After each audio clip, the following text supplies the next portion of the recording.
In the beginning of the 19th century, in the fearsome prisons of Siberia, in the town of Tobolsk, near the Ural Mountains, one of the prisoners stood out from the rest of the long-term convicts because of his ferocity and unrivaled wrath: Thomas Ryskov.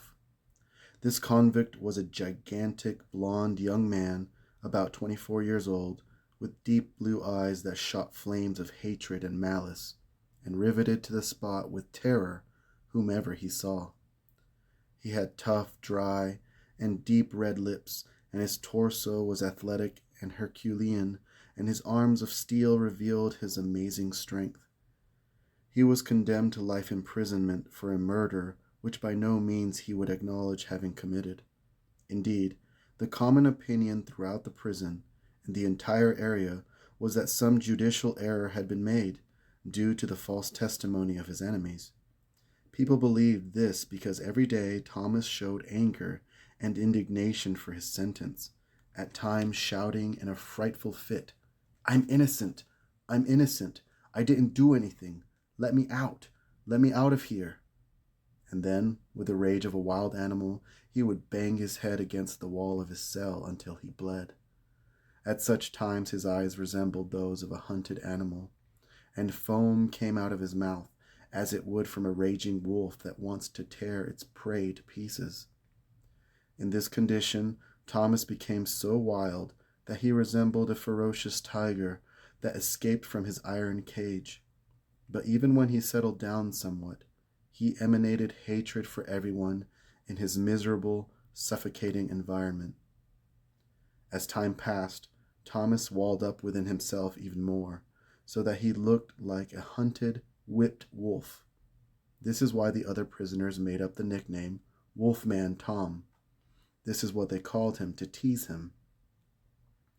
All this teasing and many other quarrels ruptured his relationships with the other prisoners and convicts, as well as with the guards. Then Thomas would furiously grind his teeth, clench his fist, and pant, which forebode the imminent outburst of his anger. The life of Thomas in the prisons of Tobolsk was a martyrdom and an unbearable hell.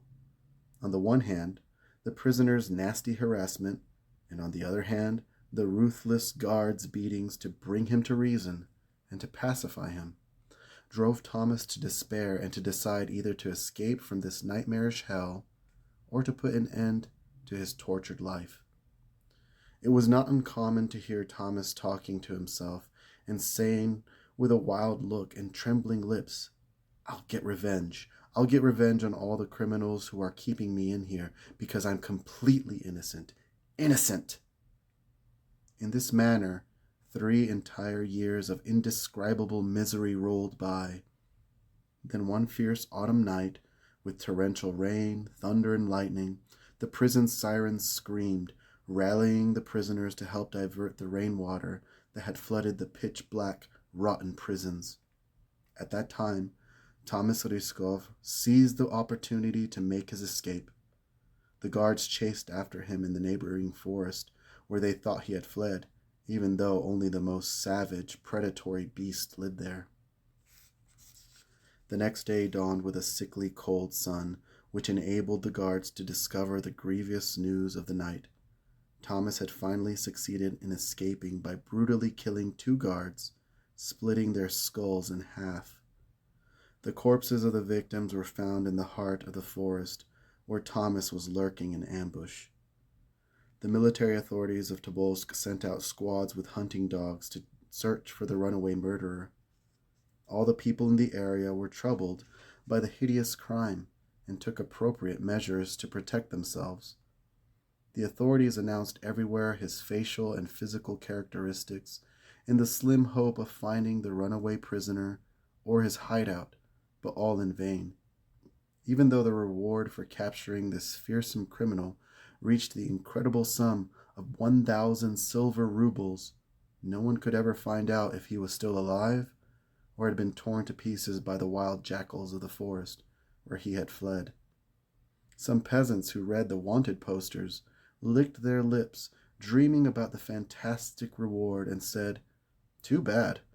I'd swear to St. Sergius that the earth opened up and swallowed Wolfman Tom.